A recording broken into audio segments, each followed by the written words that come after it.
Everyone, and welcome into our latest live video. Today it is the 17th of March, St. Patrick's Day. It's Tuesday, 2026. My name is Carey Holzman, and joining us today, our good friend Doug Betts will be here with us in just a moment. But before we get started, hello to everybody in the chat room joining us. Welcome in. We are going to be doing an interactive Q&A and discussion today, which includes you, unless you just want to be a spectator, which, you know, you can be a wallflower if you want to, but it's a lot more fun on the dance floor. I'm just saying. And we'll look forward to the questions and comments you have during today's show. I also want to give a shout out and a thanks to our friends over at VIP-URCDKEys. And I've got a little video here to show you right here. Underneath my videos, this is like a past video that's played. If you scroll down under the description right there, you'll see the button that says more. And if you click on more, you will find the links to the discounted Windows and Office license keys right down there. And these prices are current as of the first of the month. There are some foreign exchange rate changes that happen from time to time. So we do our best to keep up on latest pricing, but that'll take you right to where you want to be for Windows or Office keys. These are all legit legal keys. When you hit the Buy Now button, you need to sign in. If you don't have an account, it's free to create one. And that's going to keep track of your purchase history. So if you ever need to look up a key or a purchase, it's in your best interest to create that account with a legitimate account so you have access to it in the future. When you then add the product to you put the coupon code of Carey in if you want to save 25%. If you don't want to save 25%, well, you can leave the coupon field blank. You'll see after you enter the coupon code, the price goes down, and then you have the options to pay with credit cards, Google Pay, and even PayPal, which is the first option there above Mint. I usually use PayPal because it handles international transactions without any hiccups, whereas your credit card company might think it's suspicious if you don't normally make purchases outside of the country you're in. And then people freak out and they think something's suspicious. Well, no, it's just your credit card company being protective. And then when you call your credit card company and you explain to them that it is you, it's no problem. It has nothing to do with the vendor. It has to do with your credit card company going, he's never made a purchase out of Hong Kong before. So with PayPal, I never have those issues. I buy things off eBay and Etsy and from all over the world. And with PayPal, it's just an easier process for me. So it was a requirement that if we're going to promote a key seller, they have to be legitimate legal license keys, and they have to accept PayPal. So anyway, it's there for you to, for our viewers exclusively, and you'll find it under the video notes of all of our live videos. Okay, so with that, let me get right to it and bring on our good friend and host of Live Windows Training with Doug Betts. Please welcome in, as soon as I find him, there he is, Mr. Doug Betts, welcome back. Hello there. Hello. Hi. All right. Silk right there is what that was. Yeah. Let's see. I got to do this little adjustment. All right. We're good. There you go. Yes, sir. How are you? I'm good. How have you been? I'm good. I'm good. Yeah. I was just thinking about that recently. It's been a while since we've got on here and chit-chatted. Well, it's not just you. It's been I've taken a couple months just to try to get things figured out with YouTube slowing down and business. Well, I don't know about you. We'll have to talk about this, but business has been quiet, and not in a bad way. People aren't calling with problems because they're not having any. So it's pretty unusual when I get calls now. They're usually pretty simple things like, my malware Bytes license has expired. Can you renew it for me? I mean, I'll take those calls all day. Don't get me wrong. But the panicked, everything's down and we need you. Wow, that hasn't happened in some time, and haven't had really any Windows updates creating any panics. So how about you? How are things looking there in California? Well, I'm still very busy, not so much with panic calls, although I do get that on occasion, and maybe more often than my impression, because as I'm just thinking back through that, they've all been pretty quick, easy fixes. people will call with things that they think is emergency crisis, and it's this morning a client called me and saying, I can't scan from my scanner. Well, she doesn't scan very often. She was trying this morning to use the buttons on her HP scanner instead of initiating from the icon on the computer screen. So it was just a retraining of something I've taught her before, but she doesn't do it often enough to have remembered it. I spent a couple hours this morning working with a client on a QuickBooks Desktop to QuickBooks Online transition issue, where it turns out once we got them converted over that we discovered they have a very unusual invoicing need that the old QuickBooks Desktop, old QuickBooks Pro Desktop handled, but that feature doesn't exist in QuickBooks Online. So now we're working on a way to get around that. She spent 4 hours with QuickBooks tech support yesterday and got nowhere with it. So I told her I have quite a bit of experience with customized invoices. So we start poking around with it. My QuickBooks Online can do it. Hers cannot. Well, it turns out the feature that I'm using in QuickBooks Online was deprecated in 2021. No longer available for new accounts, but it still works for me just fine. So you were grandfathered in. Yeah. That's the benefit of being an old person. Being a grandfather. There's got to be a way, right? I mean, I'm sure you know that. It's got to be just a different way. Well, actually, the different way that we're going to implement is she already, for this particular customer, sends her invoices through Microsoft Excel. So the QuickBooks, the invoices are developed in QuickBooks, and then she exports to Excel and sends that Excel worksheet to the client. So after we finished our 2-hour sessions this morning, I said, you know what, let me incubate with this a little bit and see what I can come with. About 5 minutes after hanging up, I thought, easy. In the description field within our invoice, I'm going to have her put it's a towing company. I'm not going to give all the details about it because it's a little more convoluted than what I'm about to describe, but it's a towing company, and their tow drivers have numbered slips that they fill out by hand. Their invoices need to have a field for these numbered slips, and it needs to have a field for, I'll call it, let's suppose it's not quite this scenario, but it's easier to explain it this way. Let's suppose it's a regular customer, and this regular customer has a number of their own drivers, their own vehicle drivers. So there needs to be a field that names the customer's vehicle driver. That gives you a fair piece of information.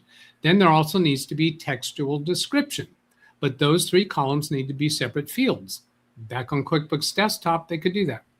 So what I'm going to have them do is the first part of the description field is going to be the slip number, the tag number, the handwritten invoice slip number. The next field is going to be the name of the customer's vehicle driver. And then after that, there's going to be the description. They'll use commas to separate these. So when this description field from QuickBooks gets exported to Excel, then we'll just use a couple of formulas that parse the slip number and the driver's name to put them into separate columns. And then they can send that spreadsheet to the customer. So I think it's going to work pretty smooth. That's a pretty unique scenario and a great example of some of the work that differentiates. You know, I'm always trying to prove, not just say what people do as enthusiasts often doesn't line up in any way, shape, or form to what we do as professionals. And if people think, well, I can do what you can do, well, let me give you some examples of what I get paid to do, what I have to do, not what I necessarily decided I wanted to do today. And it may be in a field that I'm not in, whether it's a dentist, a towing company, any sort of a company. I mean, for a while, I was wiring up the point of sale systems and phones for IHOP restaurants. That was one of my clients here, the local franchise owner in the state of Arizona. And, you know, if you do that in your own house, you probably only do it once, right? But I'd do one restaurant, and they'd send me a couple months later, do another one, and travel all over the state. I had to go to Yuma and then find out the building. The folks who built the building follow the blueprints. Like, this is stuff you would know with as an enthusiast. So if the blueprints don't show something that's supposed to be there, that's not the builder's fault. The builder's job is to follow the blueprints, whether or not they make any sense. So when the pole that they cemented into the foundation that comes up, that's supposed to be the data cable for the, you know, you walk up, you pay for your meal. It's sort of in the lobby area. It's supposed to, that pole's supposed to come up underneath that counter.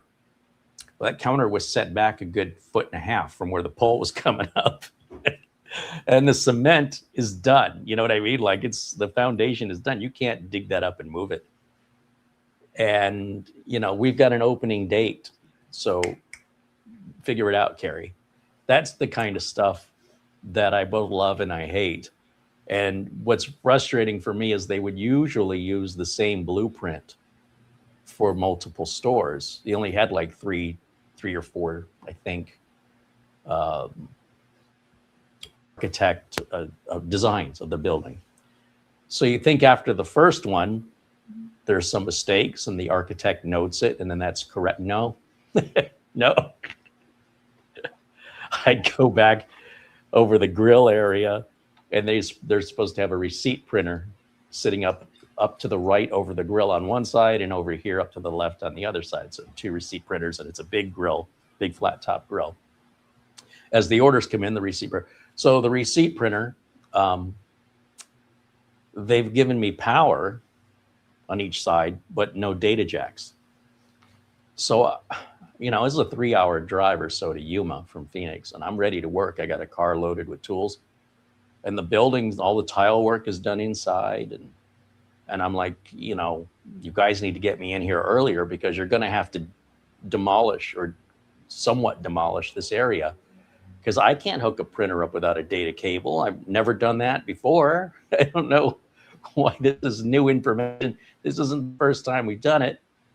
And I'm like, can I talk to the architect? And the franchise owner was like, absolutely not. He's like, I am not letting you talk to our architect. You and he are not going to get along. I said, well, that's all right. I want to find out what he's thinking. Like, if he's going to place point of sale, he's got to know. I need power and I need data. I need both without exception. He goes, we've talked to him about it. I go, yeah, but this is like the 3rd time in a row where it hasn't been executed. And the builders, you know, you talk to the construction workers. They go, hey, we built it to the blueprint. We did exactly what it said. Don't complain to us. And I'm like, you understand this is costing your company more money. You understand I have to leave and come back at some point when this is done. I can't do anything until this is done. I can't go any further. And they're like, we'll take care of it. And I'm just, let me talk to him. No, absolutely not. That just cracks me up. Anyway, those were some interesting, unexpected challenges where the building was supposed to be ready for the cabling. You know, I can't get in too early. I've had them drywall. The drywall they use, I don't know what it is, but it's this really hard stuff. It's very hard to cut into. It's like industrial level, some kind of weird plasticky, thick drywall. And, you know, they used to put a payphone in the space between the restrooms. And there was supposed to be, well, there was an outlet behind the drywall, but they drywalled over it. So all I see is, you know, when I left, I got in early, right? And I took my little digital camera back before the smartphone days. And I took pictures of where all the outlets were because we've been through this before. And so when I came back and they said, okay, we're ready for you, one of the outlets that used to be there was gone. And I'm like, I know there was an outlet. So thankfully, I brought up my camera. I started looking at my pictures, and I'm kind of gauging the outlet should be right up here, and had to cut into that wall, or get their construction company to cut into that wall and open that wall up so I could get to the outlet so I could run the cable that would then go to the payphone. Wow. So I got smart. I started taking pictures before I started. I said, get me in early, right? As soon as you get the frame up and the conduit in, let me get in there and just take a picture where everything is so we don't leave anything out. Had I not done that, then that part of the build, I don't know if they would have ever noticed, quite frankly. I mean, I imagine they had a payphone on order that the phone company was coming to install, and they had nowhere to put it. Yeah. Anyway, those kind of challenges are why we get paid to do what we do. And if you like solving puzzles and stuff like that, it's a great line of work to be in. And these are great examples. As you're talking about taking pictures, I'm thinking to myself, I take tons and tons of pictures, and I keep getting these your memories things from Apple and from Microsoft, showing my sentimental pictures from years ago, and they're all computer stuff and wires and it's photos of some job like you did. Right. This is your 10th year anniversary of the printer you installed. Right. And I'm looking at trying to figure where in the world of Fresno is that? Do you know what OpenClaw is? I recognize the term, but I can't place what it is. So I'm no expert on this, but here's the way I understand it. You're a big fan of AI. Yeah. Right? Yeah. OpenClaw would be an addition to the AI to actually execute the thing you want it to do. So okay, you would install OpenClaw, and you would create a skill for it. And you'd say, okay, this particular OpenClaw bot, let's call it, I want it to search this or look at this Amazon page and wait until the price gets this point or less, and then go ahead and order it for me. So it not only does the AI portion, it then does the human portion that you're doing, which for me, I don't know how you feel about it, but I don't know that I want AI making purchases for me or making decisions for me. But that's what it's supposed to do, is basically you set up a skill. You could say, check my email, and if an email arrives from Doug Betts, respond with this. And it does it. So you can, I mean, I don't know how busy people are, but if you think of back in the day with the PDAs, remember the personal digital assistants? Yeah. So imagine taking that to the next level where when I was working in corporate America, the people who had actual assistants were higher ups. People like me, way down here on the top, we didn't have assistants. No one gave us, we were the assistants. Now we as the assistants, well, I can't speak for you, but I've always considered myself the assistant, can now have our own assistants with PDAs. And now you take that to not open, but you take it to AI level. And now it's even more like a real human assistant, except when it accidentally formats your C drive because you coded something wrong. What you're describing there is what I understand to be the term agentic AI. Yes. AI agents, where they make decisions and take actions. And I'm not currently using anything along those lines. Whether I would or not, I'm not entirely sure. Now, I kind of, okay, I've got an issue going on right now with Magnus bots. And at one time I asked myself, am I being subjected to an agentic AI here in the help response that I'm getting from them? And I don't think so. And I don't want to be too harsh on Mike about this because I like him, but I gave a video of the issue that I'm having, and a well thought out description. And what I got in return was a link to somebody else's video and a link to the documentation, and no direct conversation about the actual issue that I'm having. So this is an issue in progress, and I am, to be honest, a bit frustrated by it because it's been going on too long, in my opinion.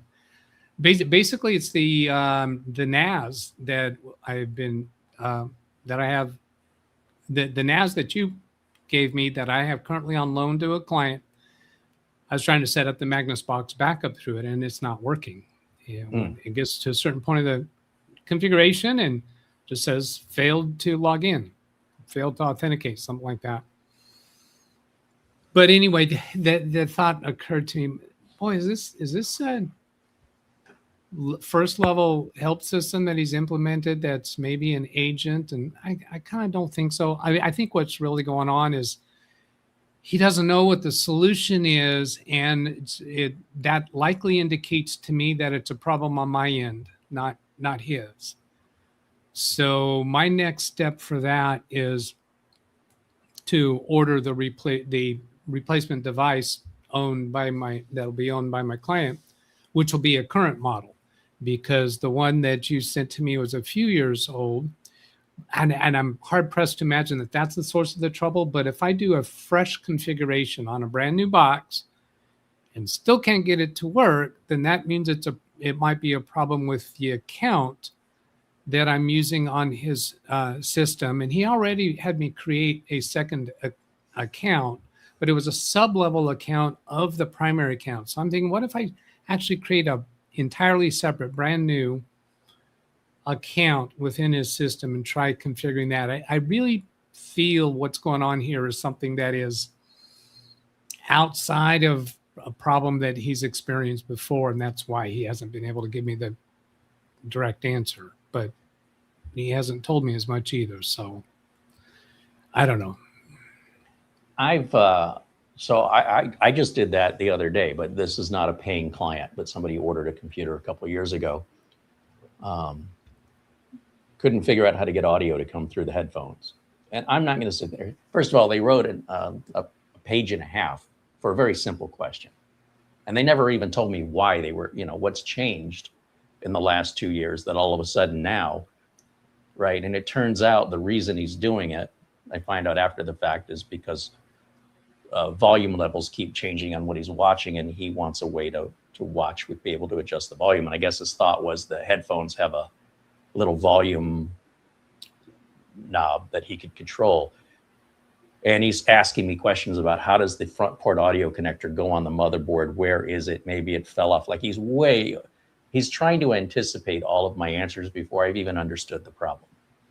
Now, I'm not going to sit there and write all this out. So all I did was I looked for a YouTube video where someone shows how to select your audio output using the speaker icon, because he never talked about mentioning that, the very simplest thing.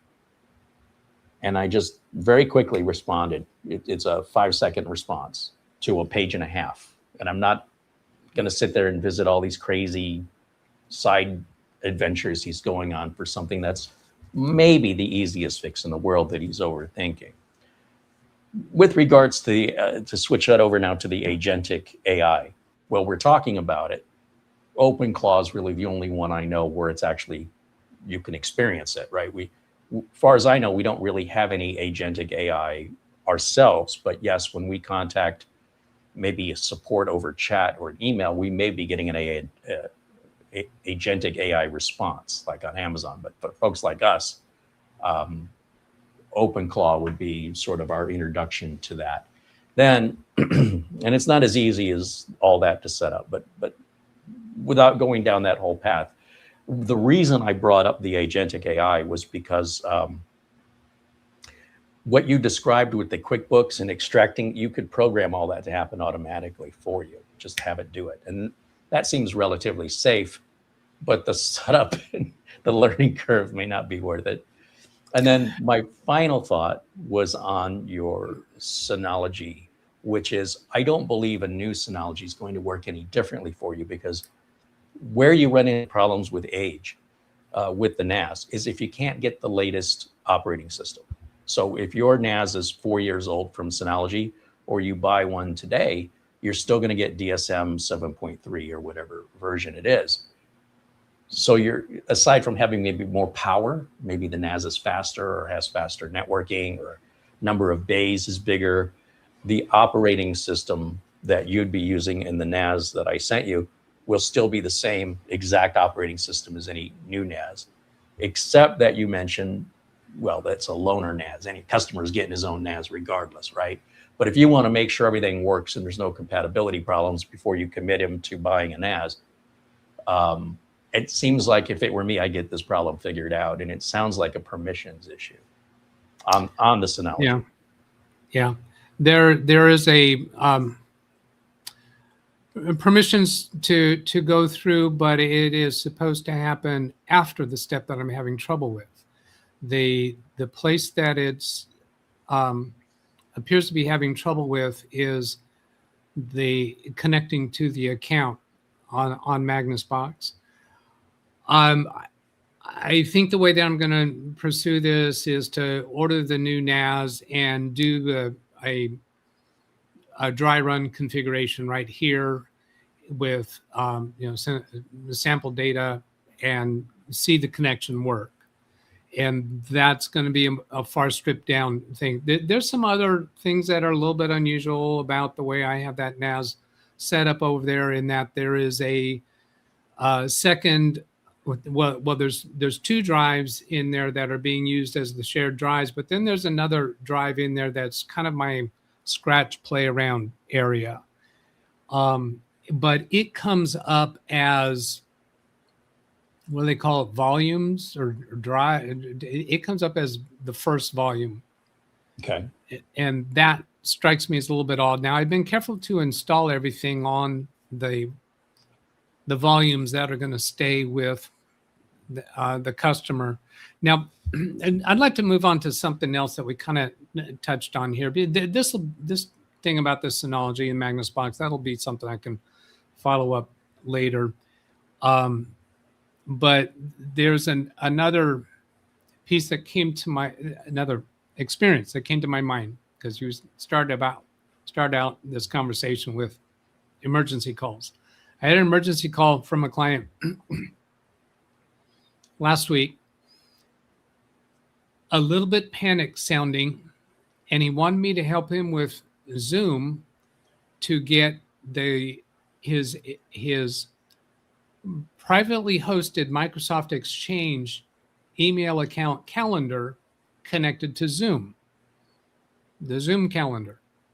So we start working on it in his Microsoft email. His email domain is hosted through Microsoft, but is through a private third-party hosting company that's owned by a friend of his.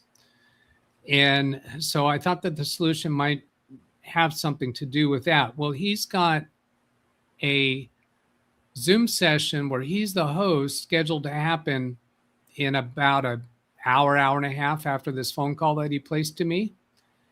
So we get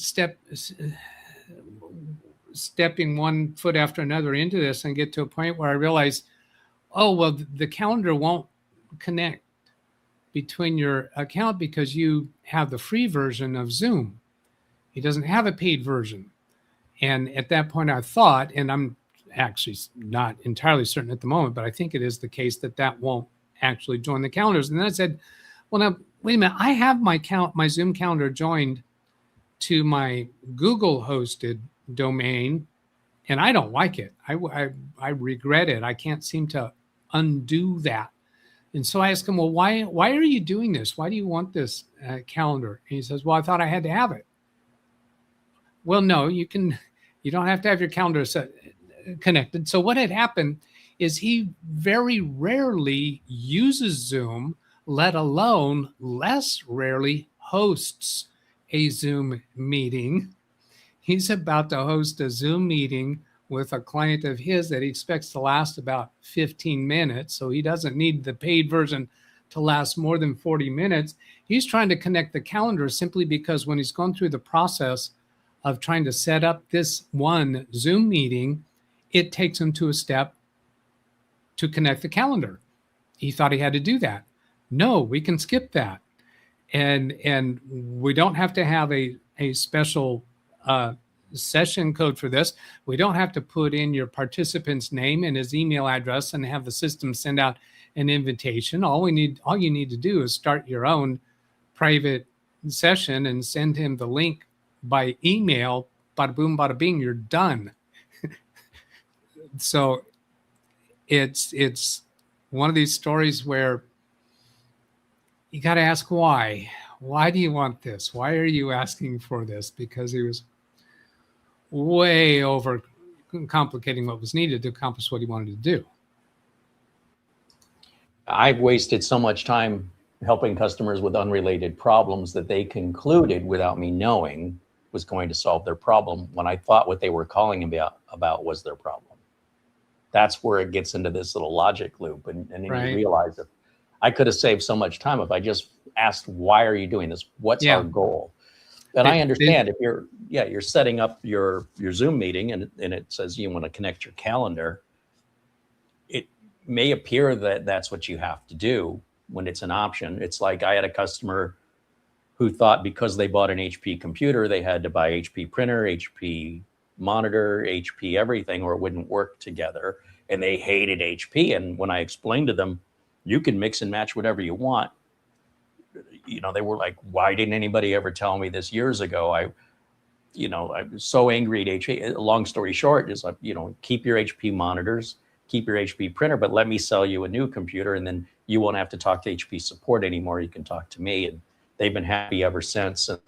And it's not intuitively known by the average person that that compatibility isn't required. Like I explained with Wi-Fi, you could buy a Netgear wireless access point and a TP-Link router and connect them together, or an Intel network card. The problem you have when you do that is if you call for help, each one of those manufacturers is going to point the finger at the other two.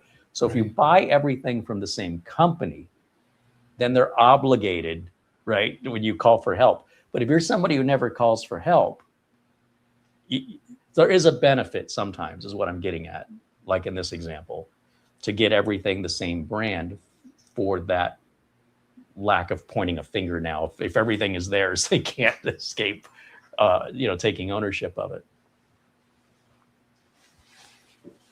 So, yes, that is something that trying to get to the why is it's almost like to a point now where it should be the very first question, and I should know better. Why are you doing this? I fall down that hole many times.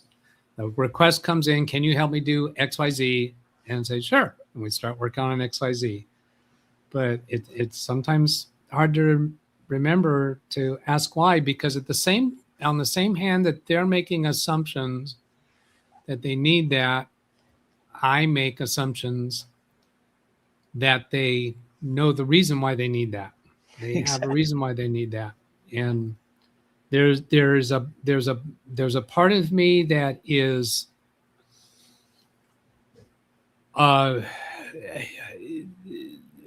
that forces myself to answer the question that was asked without getting to why was that question asked, and it contributes to my extreme aversion to filling out forms in the doctor's office, forms, government forms, any kind of forms where they have a line asking such and such a question, and I feel obligated to give a full and complete accurate answer when in many cases nobody ever looks at that. Now, how did I get to that? Oh, answering the question. That's my nature is to. I mean, as far as I know, when you fill in those forms, they do transcribe that into I see them doing it. I turn the paperwork in, but a lot of times like they'll have me fill that paperwork out when nothing's changed. And I'll just say, well, nothing's changed. It's the same as the last time. They're like, well, you still got to fill it out again. And I feel like, well, let me get a copy machine. And every time I come into this office, I'm just going to hand over the copies, because there should be a button they can press. And then just, I'll let you know it's changed. You know, it's the same address, it's the same phone number, it's the same symptoms, nothing's changed. No new medications, nothing, everything. I don't know how much clearer I can make it's the same. Can't we just have a checkbox, no changes, and I'll sign it if you just need that comfort? But no, they don't do it that way. So I do believe they're reading it, because I believe it gets transcribed, but I don't know. Well, I have personal involvement on in my chiropractor's office. Is no, it does not get entered. You fill out the paper, they put it in a file. Done with it. So it's and it's not because they need it. It's because regulatory purposes. If they ever get audited, the forms have to be there. There it is. And yeah. I have chiropractors that I have, well, currently 2 of them that I've been with for 30 years. These guys never look at my forms, but their staff still requires me to fill out the forms, because wow. they are required to. When I was explaining my experience, it's all doctors and dentists. Yeah. I very rarely have been to a chiropractor, but that makes sense. I get that. Whereas the doctors and the dentists might be prescribing medications or putting you under anesthesia, they need to know blood pressure and stuff like that. Well, I had an occasion where I had some oral surgery, where they were fixing some gums, and I told them about the excessive amount of Excedrin that I was using back in the day to manage my migraines. And they did not. There was severe consequences, because the bleeding just would not stop. And it became obvious that the doctor had not been aware of that, and it was on the form. And he may have been able to take different precautions had he been aware of that, because that much overuse of Excedrin thins out the blood, and it just doesn't clot properly. So yeah. But I don't think like that would really apply to a chiropractor. That information probably doesn't change anything the chiropractor's doing. No, and a chiropractor, what the legitimate reasoning behind it, I suppose, is that if you've been injured again, or if your pain points have migrated, that would be the things that the doctor wants to know about. But mine had been the same for 30 years, and they know it, but still they get the form filled out. Bureaucracy. Yeah. In the chat, there's a couple comments about Agentic AI. Phil Stodd was asking if you trust Agentic AI to change the brakes on your car. Agentic AI is a keyboard and a mouse. It's not a physical robot that can turn a wrench. Now, Elon Musk is making those along with other companies, where you've got the robot, and then the robot is controlled through Agentic AI, such as OpenClaw would be an example of that. So the robot in and of itself can't make the decisions. You need AI, and then you need a way to convey that computation over to the machine to do the work. So that's not an issue yet. But if you could schedule the appointment with the dealership and your ride home, or arrange for the car to be dropped off, there's no reason a human assistant could do that for you. So think of Agentic AI at this point as a human assistant, and a robot is a robot. But the robot will need the Agentic AI, unless it's just hard-coded like a machine. Like I got that picture of the Hershey's factory that pumps out all the chocolate bars. They don't have to think. They just do the same action, and it's all hard-coded in. But if you want the robot to be able to respond, if something drops, it can pick it up, things of that nature, to more emulate, 60 Minutes had a good piece on robotics in a Hyundai factory. They're experimenting with replacing some humans with parts of the car building process that are repetitive and require heavy lifting and such. And it's a long way to go, but you've got the robot and the balance and everything it needs with being able to see these are the parts, how to go and grab them, because there's different places the parts could be and where to set the part.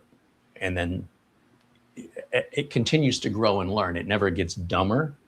So you build from there. Another question that came in was from,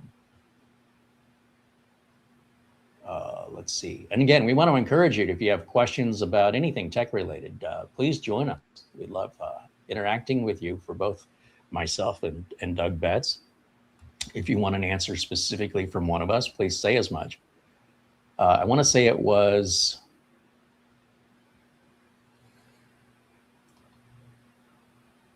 I'll find it. It was an Agentic AI, unbothered avocado.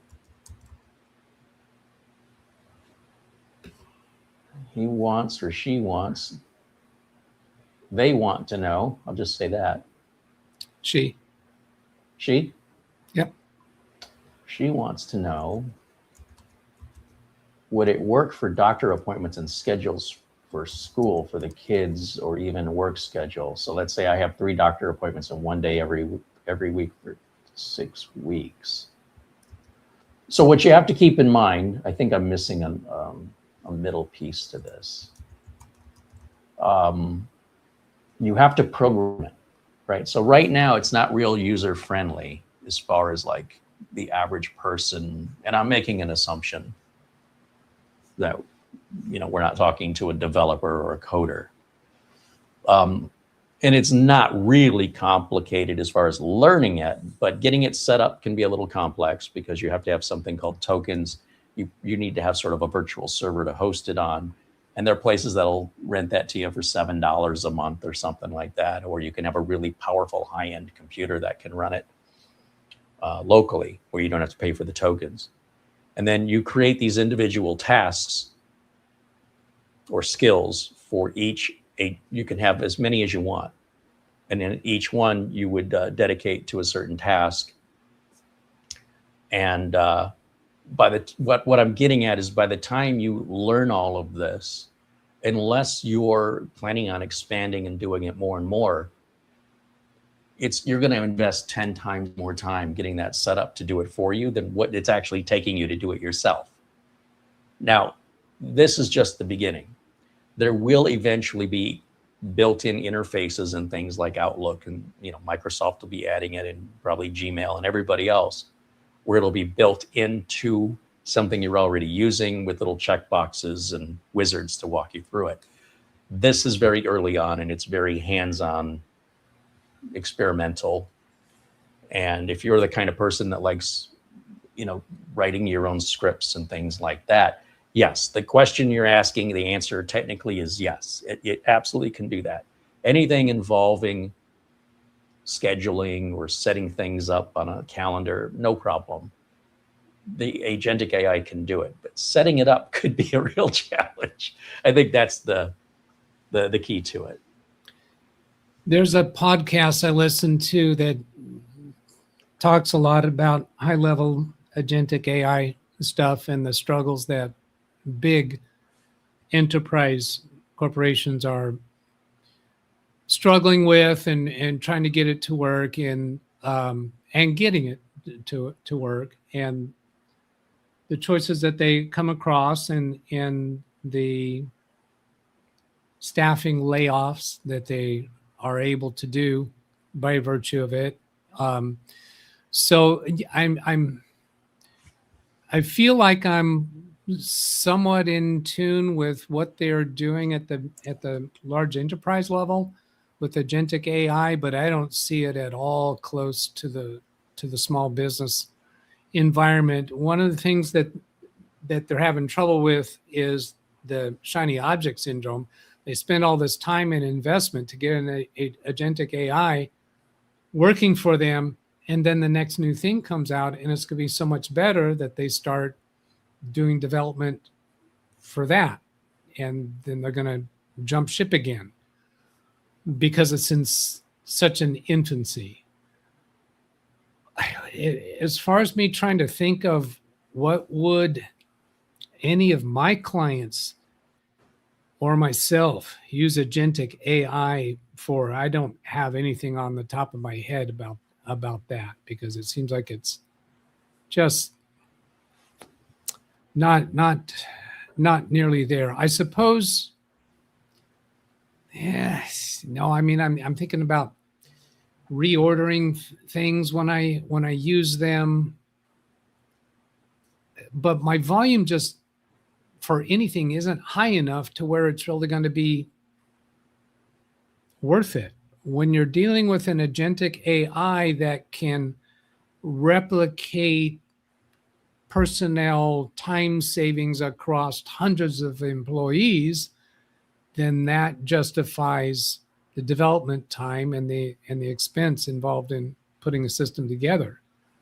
But for small office and single person operations, agentic AI, where it can look at an environment of information, make a decision of something that's needed, and then take action on that, I don't see that. I use it a lot. I use AI a lot every day to help me make better choices and do things better. And I'm using it in my landscape redesign that I'm doing up front.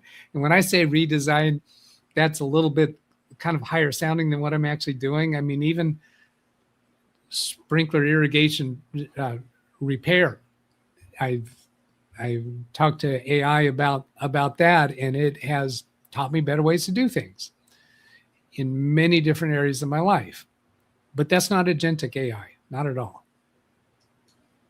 Well, I think there's the other side of it, which is, I think and I agree with you on the corporate side of things.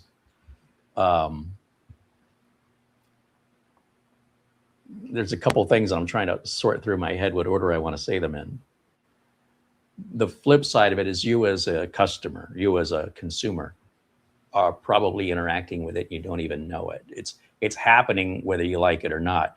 An example is the Pokemon Go game that was really popular during the pandemic, and people would drive around and take pictures using augmented reality to find the Charizard or whatever. Well, it turns out they were collecting all those photos and all the data and all the different weather conditions of popular public places that they would have people look for the Pokemon. And what they've put together with Agentic AI is essentially the most comprehensive, in-depth, like I say, different weather, raining, snowing conditions of different angles and different brightnesses of these particular locations that didn't cost them anything. Like, let's say Google's cars driving down the road with the camera on it. It just very quickly takes the 360 shot and keeps going. But imagine particular public areas that people would frequent get shots from different angles and different weather and different brightnesses, and they're all combined together with AI to establish a more intelligent understanding of that particular area, and that it didn't cost the company anything to go and get all of that data, that people were playing a game unknowingly. It reminds me of The Last Starfighter. Unknowingly, they were contributing assets to this company that they would then use probably to sell back in some way to the very people who contributed. Yeah, I didn't know that about the Pokemon game, but it makes a whole lot of sense, because there's some of the mapping systems, Google Earth or maybe even maps, where when you drag your mouse over the stick figure person that's usually in the right hand side, I think, and drag it out onto the map area, you can see all these little dots where there are photos that have been submitted by people. Now, the ones that I've seen have been mostly in touristy areas where people are providing the photos specifically to Google Maps. But now you make me wonder if there's a lot of photos out there that are just there because they were part of the Pokemon game or other things, where the Pokemon game environment actually then provided those photos, perhaps sold them for fractions of pennies per picture, probably, to the mapping company to provide extra pictures, because the Google cars can't get to a lot of those areas. And remember, those areas look differently in the wintertime, right? Right. Or so the idea that they're getting multiple photos of the exact same thing in multiple angles, multiple lighting conditions, and then being able to combine that intelligently. Yes, that's the point. People were playing a free game, voluntarily and willfully playing a game that they agreed to the terms and conditions on before they played. So you can't complain that they were collecting all those photos you were taking with the augmented reality to find the Pokemon. They never told you why. And now they've got millions, if not billions, of data collection points that were submitted voluntarily for free to play a game that people had no idea, most of people, that that's what they were doing. And tricking people like that, I think there's a future there where people want to do this. I want to play this game. And the condition is you are contributing data sets. Now, eventually, given enough time, everything will be photographed from every angle in every lighting, but we're ways from that. But yeah, absolutely. I didn't know that about Google having individual photos on Google Maps. I had no idea. Yeah. I'm not sure if it's Google Earth or Google Maps, but anyway, one or more of them, because I get together with my brothers through Zoom every Friday evening, and we frequently go exploring the world on these mapping systems, and have seen a lot of those photos that are obviously not from a car. I've never noticed before, but I'll have to look for that. I know they said I think on Google Maps now, instead of getting the flat view, that it's going to show like a rendered, like all the 3D buildings and such as you're driving down the street, which again, I haven't experienced it yet, but I saw that in the news recently. And then one other thing I wanted to mention about AI, Phil Stodd was mentioning, he was trying to make a point earlier that people worried about their jobs being taken by AI. And it's occurred to me that in our line of work, and I can't speak for you, but for me, we were replaced by outsourcing in many of the positions that used to be available, like help desk. I know accountants that will outsource to India the paperwork, and you think you're sending private American social security numbers and financial information because it's cheaper to let them input it for you than for you to pay an American worker to do it. And that's safe? They go, yeah, it's safe. Okay, so what's cheaper than that? So if you're already sending stuff to another country because it's cheaper, by keeping it in-house on AI, that's just outsourcing. That's cheaper than that other country. So either way, you're getting outsourced, right? For certain tasks, that's inevitable. And it might go to one country for a while until they find out this other country will do it cheaper. So like phone support for a while was mostly in the Philippines, and then it moved over to India. Now it's going to be localized AI, or it won't even matter where it's located, quite frankly. And those people that were outsourced will be outsourced. So that's the way I see it. And then I think the point Phil was trying to make was like, AI is not coming over to your house to unclog your plumbing. There's still services that a human has to do, like car maintenance and repair, that AI will not be replacing. But it can help the education process of the mechanic who maybe sees a problem they've never seen before, or a plumber that's like, how do I solve this? A quick story, a gentleman that considered himself a plumber but wasn't a plumber said, I can do this work for you for less money. And I said, okay, sounds good to me. What do I know? It's a relatively simple thing. And he needs to attach a hose bib to the main water line, a water regulator onto the main water line coming out of the ground. I'm not comfortable with soldering pipes. If it's a screw down, I can handle it, so anyway, I figure it should be relatively simple. So he's heating up the pipe, just this pipe coming out of the ground, and he's using the butane torch, and he's burning the crap out of the pipe. The pipe is turning black. I go, oh, That's all he's doing. What are you doing? He goes, I'm trying to boil the water out of it, because as long as the water sits in the pipe, it won't get hot enough for the solder to melt. So we have to get the water out. And he goes through an entire can of butane. And I'm like, I have plumbers that are clients, but this guy was cheaper. So after this guy said, I got to go to Home Depot, get another can of butane, you know, we're nowhere off than we were before. It's still. So anyway, so I call the plumber. I said, can you send somebody out to put this water regulator on? The guy comes out, he goes to his truck. He takes a smaller piece of plumbing pipe, about yay long, like a straw. He dips it in the bigger pipe, puts his finger on it, and just empties the water out.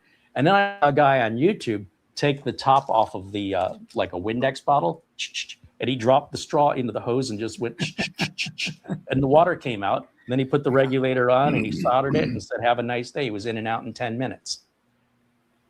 So for stuff like that, AI may be helpful, particularly to people who don't have much experience. Right. I didn't know any better, but I knew what this guy was doing.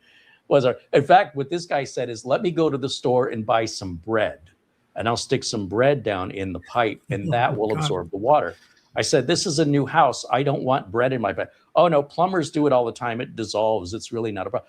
I go, professional plumbers don't carry around a loaf of bread in their truck. I'm telling you, I have plumbers as clients. That is not, they got your wrench? Check. You got your PVC? Yep. You got your ABS? Yep. Do you have your loaf of bread? Yeah, we're good to go. I go, you have to understand the bread's going somewhere. You understand? It's not necessarily going right into the sewer. You're feeding into the water line into the house. That's going to go through the faucets, into the filters. It doesn't just dissolve. Man, I was so angry with this guy. Now, anyway, I could see where AI could have made this job a lot easier. Can I share my screen?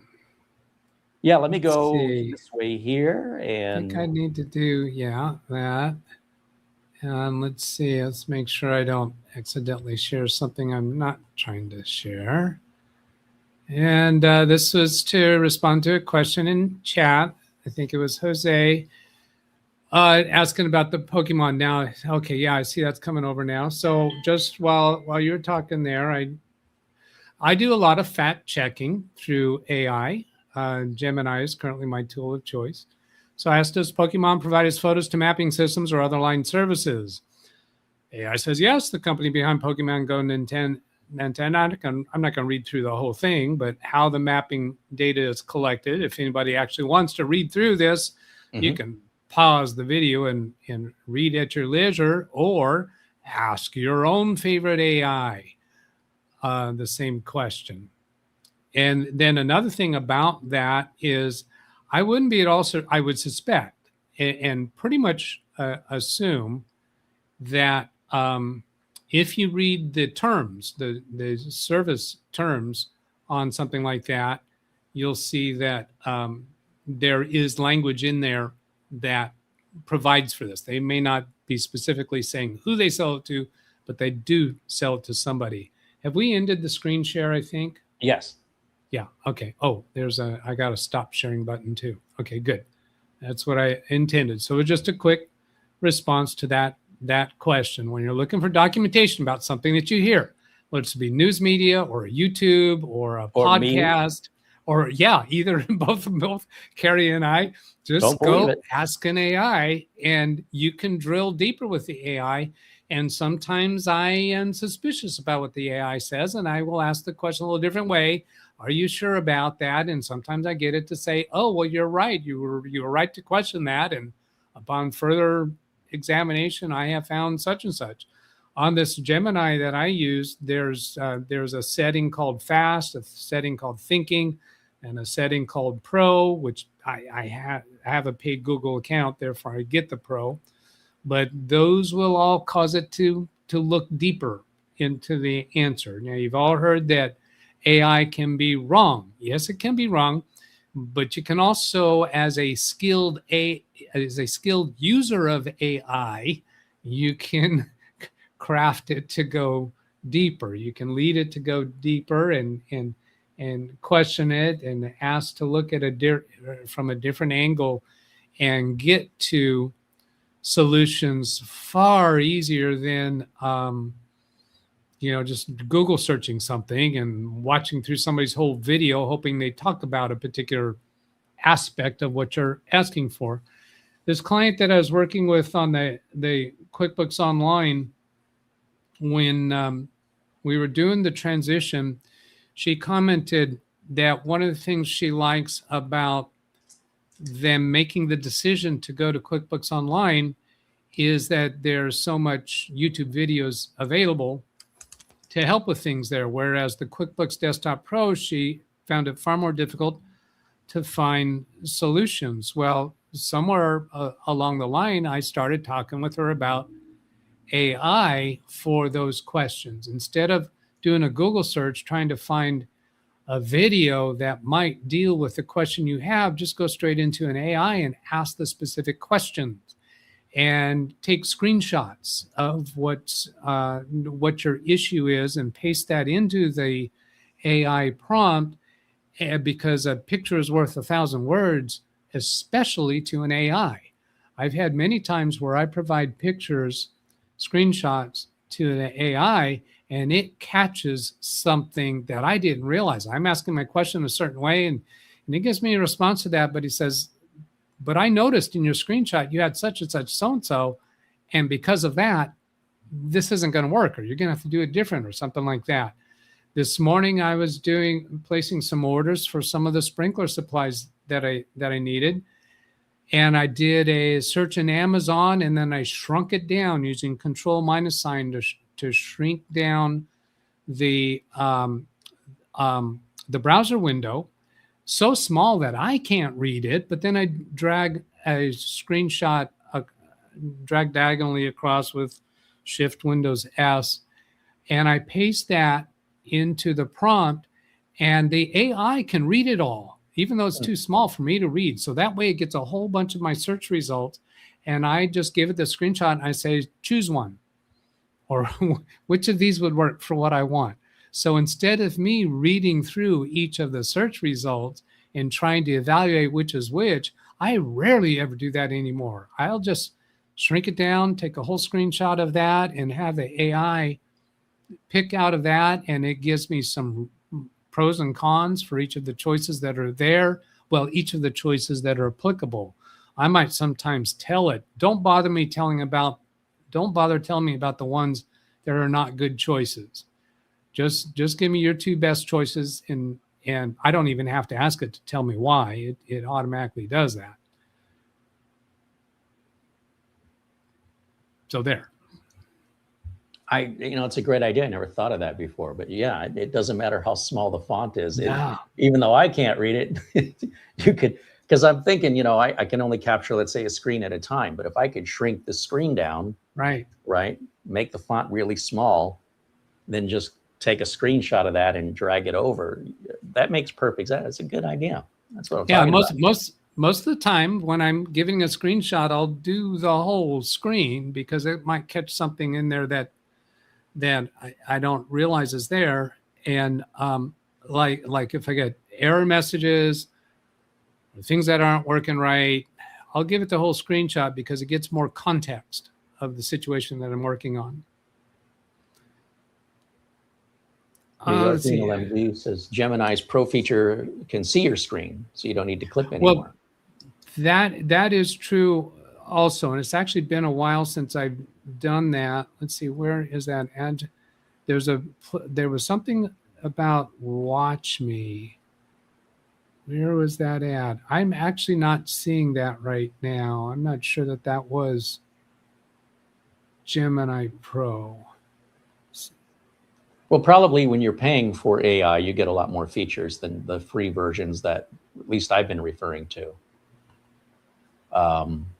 David Graham, here's a common misconception. David Graham says, GPS sends people to the road behind my house, which has no access to me. So there is no GPS universal.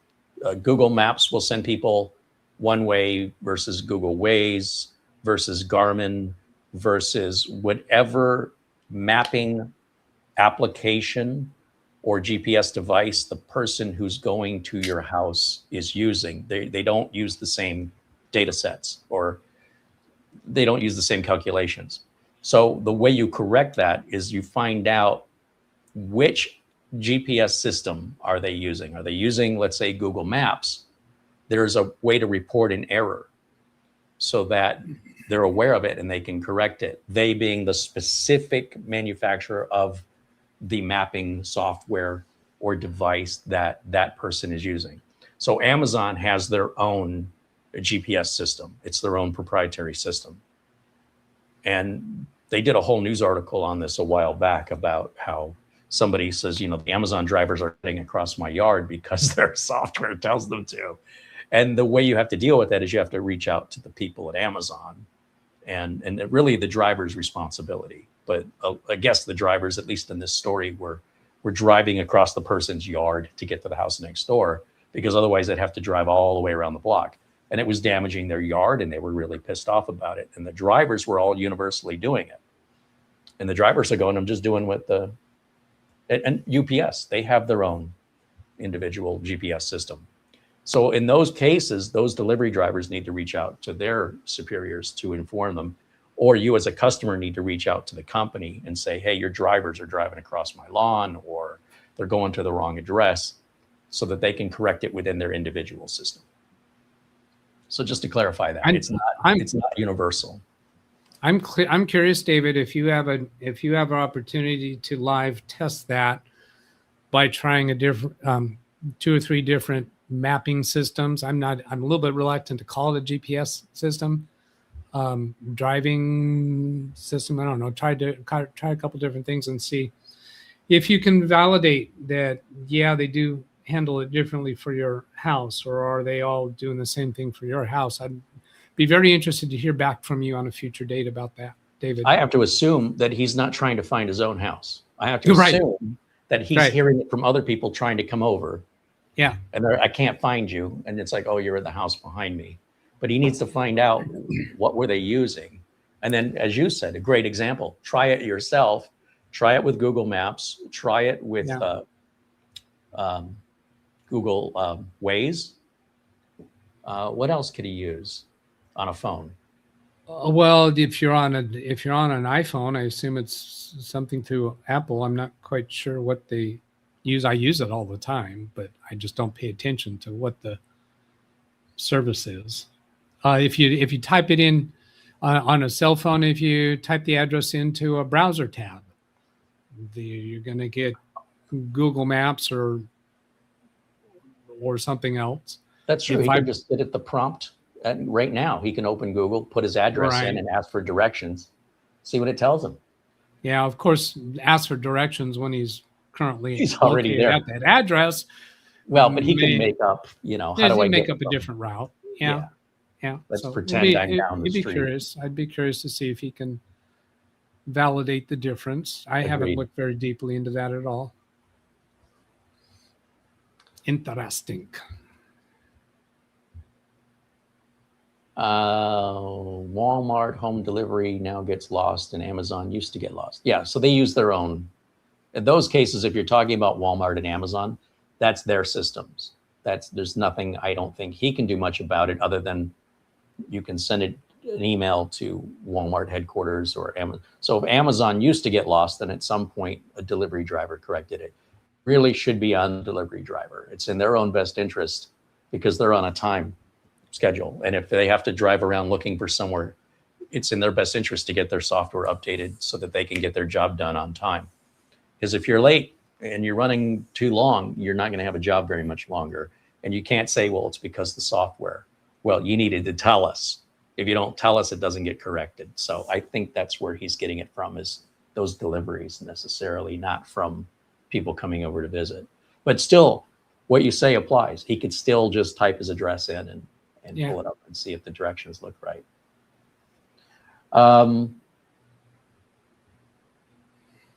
What kind of AI is Gemini and Copilot? Just AI. Copilot is Microsoft. Gemini is Google. Yeah, but it's not agentic AI. No, not yet. Well, I don't know that those ever will be. Agentic AI is You can, Microsoft has agents, Agentic AI that's available. I don't know the names of them. And I'm going to be out of my depth if I start talking about that. Let's see. Martin Erickson wants to know, is AI the replacement for Google search? Not always, but most times for me, because I can ask follow-up questions. With Google search, I'm basically going to get an answer. Now, I still use Google search once in a while. For instance, I will use it to find out what the default password is for a particular model router, because I know I'm not going to have any follow-up questions for that. If I want to know what is the hotkey for boot choice on a particular model computer, I'll use Google search for that, because it's quicker to get there and get that answer and get out.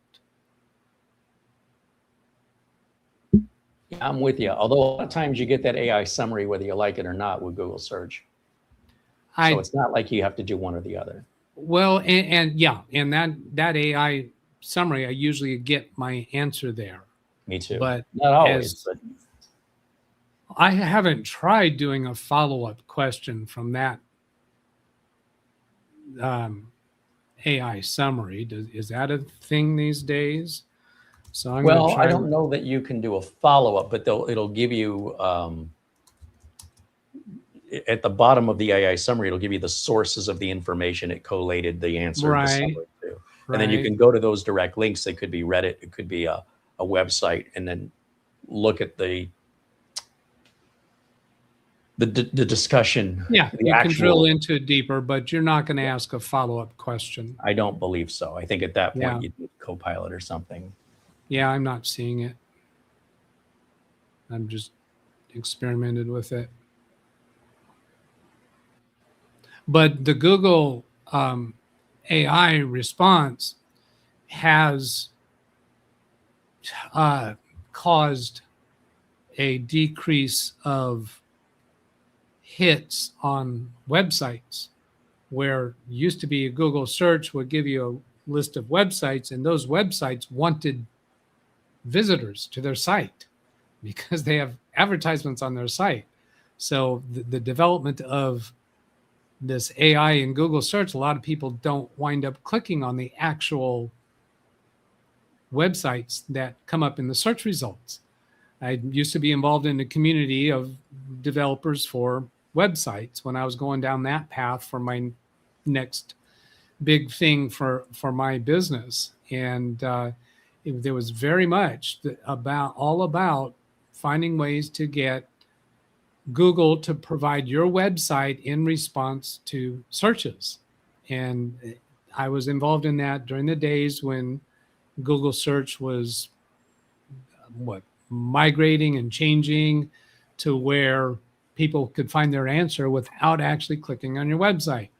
And that drove down the income of a lot of websites, because they don't get as many people actually coming to their website to look for the answer.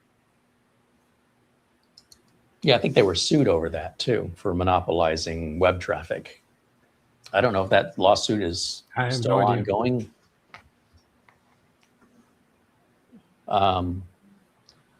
Mini PCs. Switch the subject. All right. I know you've been buying a lot in the past anyway. B-Link models? Yeah, still. Yeah. Anything changed? Nope. Still with them.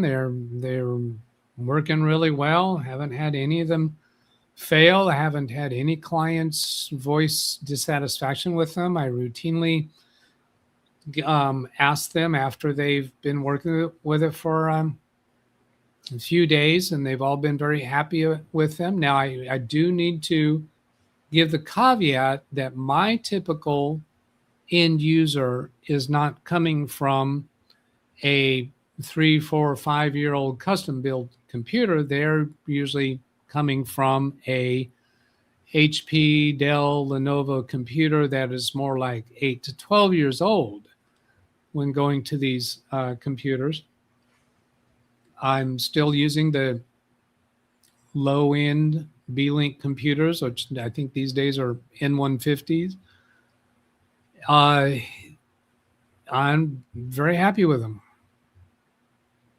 It looks like you got, I'm trying to see that laptop behind you. It looks like you got a clone going on over there. Yeah, that's a Zen Arrow. That's my own laptop. That laptop and a couple other experiences with low-end computers were my substantiation to my strategy of picking a brand model and sticking with it, because that one locks up, crashes a lot. It is my own computer, and I've experimented with a few different things about it. Currently, I'm prepping it to loan out to a friend. And let's see, there's a few other inexpensive laptop brands that I've used. This is the only one that has this trouble. I have had a couple of mini computers that are not B-Link that I have had troubles with. So that also causes me to want to stick with a particular brand model once You've worked with Nemo before, reliable. right? Oh yeah, Nemo, I like that. I have one client who has 2 Nemo laptops, one at his home, one at his office. And yeah, liking that just fine. I was going to say here in the news, let's see if I can share this. I think I go here and I go over. Oh boy, how am I going to do that? There's another laptop that I've used a couple of times and that you have demoed, and one of them that has a dual screen. Screen opens and then it flips out. I've got one of those in service. I would recognize the name if you said it. It's one of the biggest names among these. Ace Magic? Yes, Ace Magic, exactly. You know, the battery in mine died. It puffed up and it won't even turn on, and I can't get any battery. Wow. They won't sell it to me. I found a place that claimed to have it, but when I ordered it, they refunded my money like 3 days later with no explanation. And I said, "What's this?" And they said, "Well, we can't get it. It's not in stock." So I got a fairly new laptop that won't turn on. And because they sent it to me for review, it's not like I can really complain. But I mean, it's brand new. Whoops, what am I doing? Wrong button, Carey. That was different. Hold on a second. I'm trying to, let's see. Oh, I know what I want to do. Let's go over here. There was a news story. I'm trying to figure out how I'm going to do this. All right, this is going to get a little wonky for a second because I'm going to go full screen and then I'm going to go here. That's what I want to show you. This manufacturer, Chewy, has done some stuff that I've been suspicious of for a while, but not enough for me to say intentional or, maybe some level of mistake or incompetence. But this appears to be, when you tack on the history that I've had with this company with a mixture of good and bad, this is kind of the nail in the coffin for me with this brand. They advertised an AMD Ryzen 5 7430U CPU on their laptop, but it actually was a Ryzen 5 5500U. And it was actually coded in the BIOS to recognize it intentionally, to misidentify it.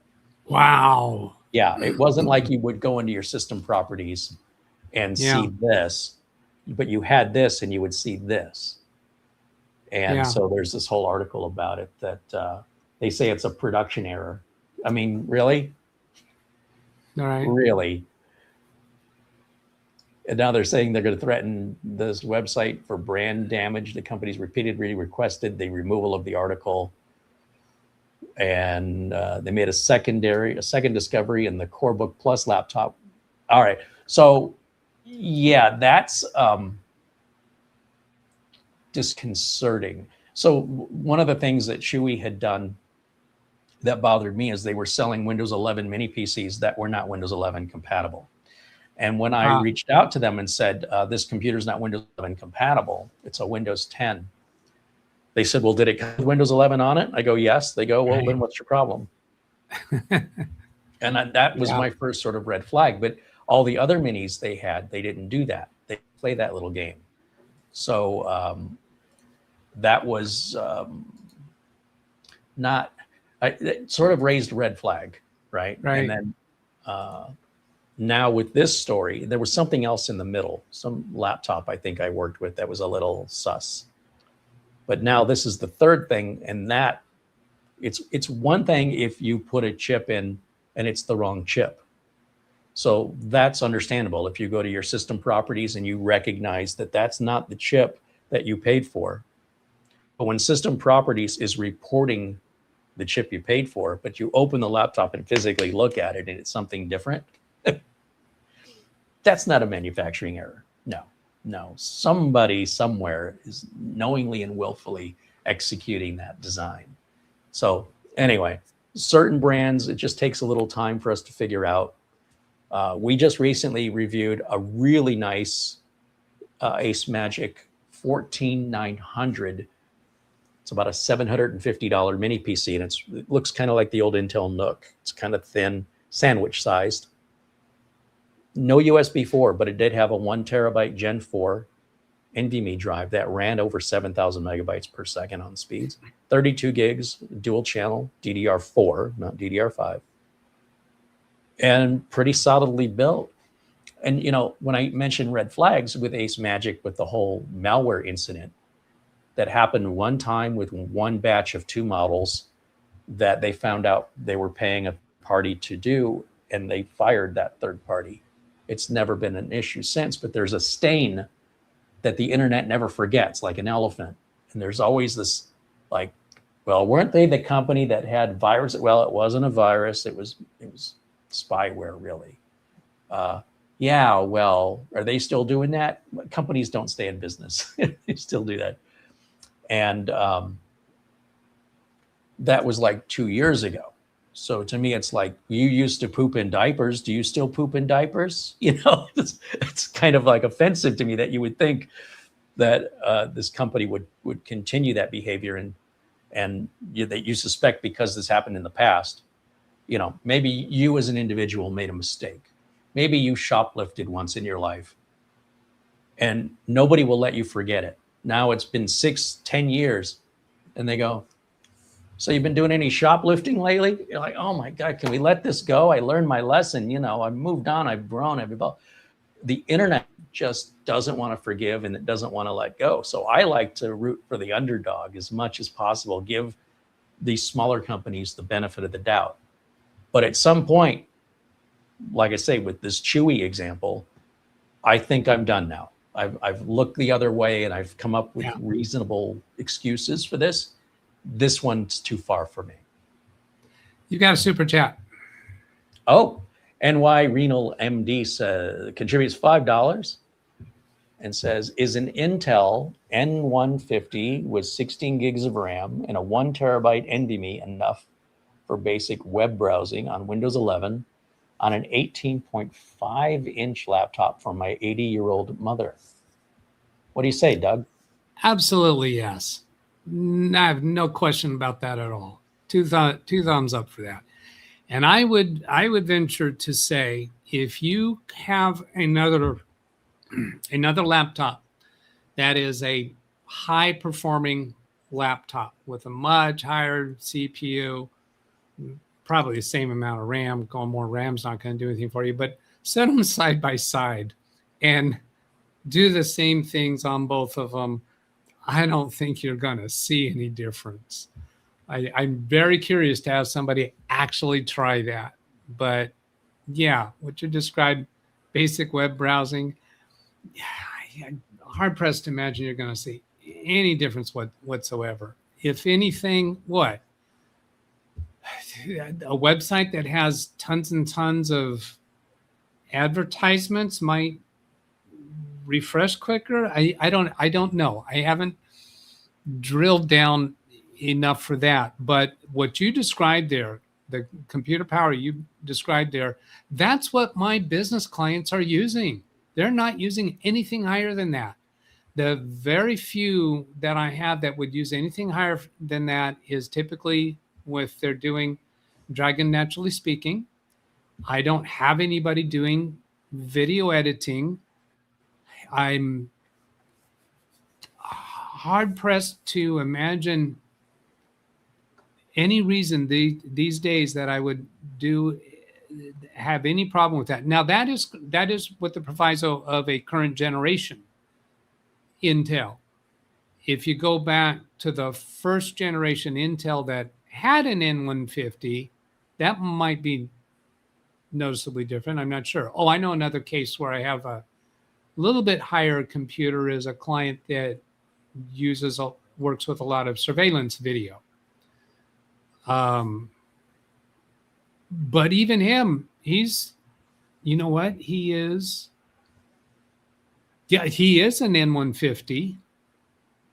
And he might benefit with a higher processor because I do see some sluggishness when he's going from one screen to another, but not even that he's complaining about. Well, the N150 should be that generation. There shouldn't be multiple generations. They would have like N100, N97, N95. So an N150 from 4 years ago should still be the same N150 today, as I understand it. I mean, I could be wrong, but I would even argue that with half the amount of RAM and half the amount of storage is what NY Renal MD is asking, probably would be very little difference to the end user. Any computer can do video editing, just to be clear. It's just, is it sluggish? Is it laggy, right? And on an N150 with those kind of specs, you can absolutely edit video on it. It just isn't going to happen quickly. But if you're checking web browsing, watching videos on YouTube or Netflix, Zoom meetings, all your general purpose computer use, whether you're 80 years old or you're 20 years old, if you're doing school work, you're remoting into work to do work from home, school from home, you don't need all this excess that the internet is obsessed with discussing, you know, the Ryzen 9 and i9 processors and NPUs and such. That's more for advanced users. Now, I am suspicious, and I have not compared them side by side, but I'm maybe somebody has researched this, but i3, i5, i7 over the N150, comparing how long Windows updates take. Yeah, and I find, especially when I'm setting up a new N150 computer, the amount of time that it takes for it to run through updates is painful. And so a lot of what I do is restoring images, so I don't sit through the updates so much, but some of the computers I bring in, I build from scratch. And when I see how long they take to do the updates, sometimes I have opted for just running the setup.exe from a current Windows 11 installation thumb drive, and find that faster than letting it go through updates, especially if it's going from one year to another, and 24H2 to 25H2. And I think it's worth also considering that when we're focused on the N150, there's limitations that surround the N150. So your chipset, the number of lanes you have, the speed of your input output to your RAM and your data, the speed of the RAM, the speed of the storage is all budgeted, right? Cores and threads.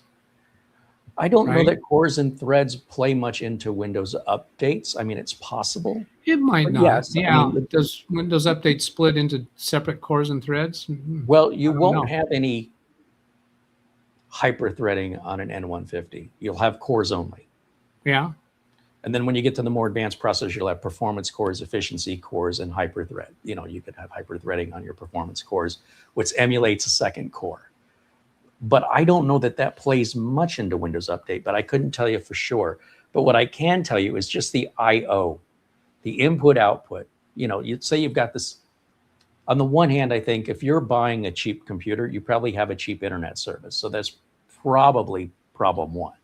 But let's say in your example, you've got good internet and you set down an N150 to do updates and it takes forever, and you put down a more higher end, I was going to say more modern, but a higher budgeted level of computer. When we focus on the chipset or the CPU, we also have to keep in mind that you have more PCIe lanes and you have faster data throughputs, faster buses. For example, an N series processor will not accommodate dual channel memory. Flat out. It's how we get the price cheaper. We're cutting corners. They're cutting corners where there aren't even corners. So the processing takes longer for anything that's a process heavy task or a resource heavy task. You get what you pay for. I mean, you know, if you want more horsepower, you got to spend more for the car. So yeah, given in your example that, let's say you've got the same internet and you're saying, Carey, I put an N150 here, it takes 5 times longer than, you know, a higher end CPU. Yeah, okay, well, I mean, I've got a pretty high end machine right here, and Windows updates seem like they take forever on the highest end computer I've got, depending on the update. That's what I've been needing to hear, because I haven't done Windows Update on a high-end computer. So you're telling me that even high-end computers these days are taking a long time to do Windows Update. Now, It depends on the update. I just want to interrupt for a second. Okay. Not every once in a while. This big update that Microsoft just released Tuesday, that takes a while. All right. And it's not necessarily, if you were to go look at the size of the update file, if you're going to the update catalog and download the file, I suspect, and I haven't researched this, but I suspect you could, having watched it from month to month, find comparable size updates as far as the file size of the download, and see that one takes a lot longer than the other, because the update isn't just about the size of downloading the file. And these long updates, in response to a couple questions I see in chat, it is not about the internet speed. I have watched the task manager internet performance in the Ethernet, and a lot of that time on the update, there is no network activity going on.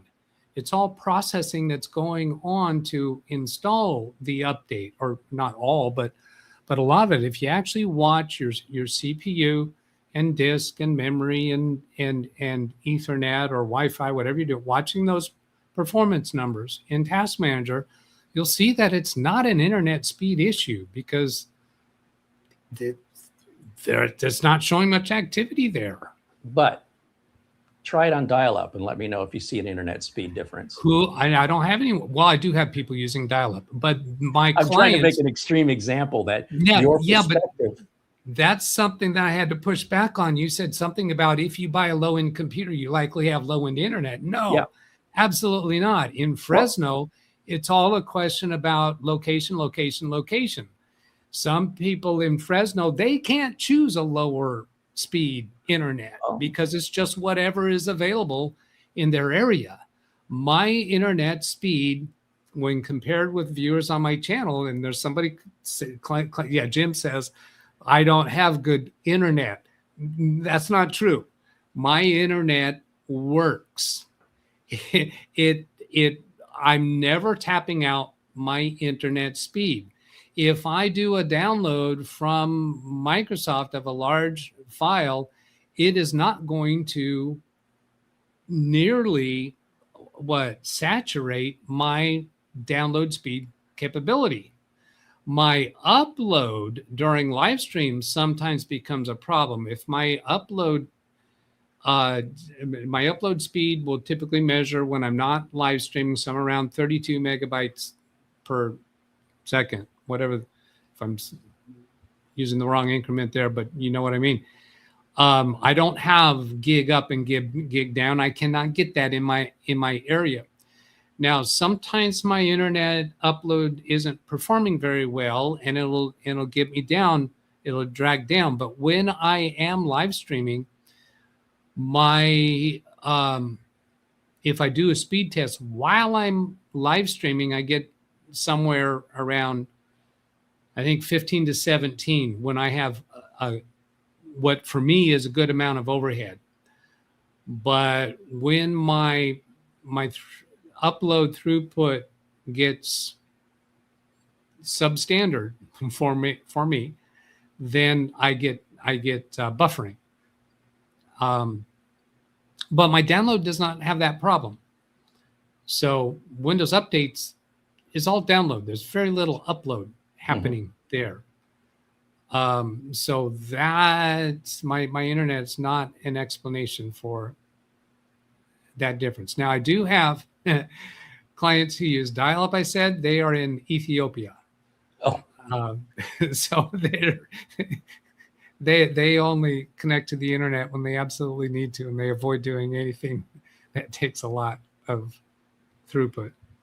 let me say thank you to Rick Lakes with a $15 super chat. He says hello. It's always good to see our friend Rick hanging out with us here in the chat.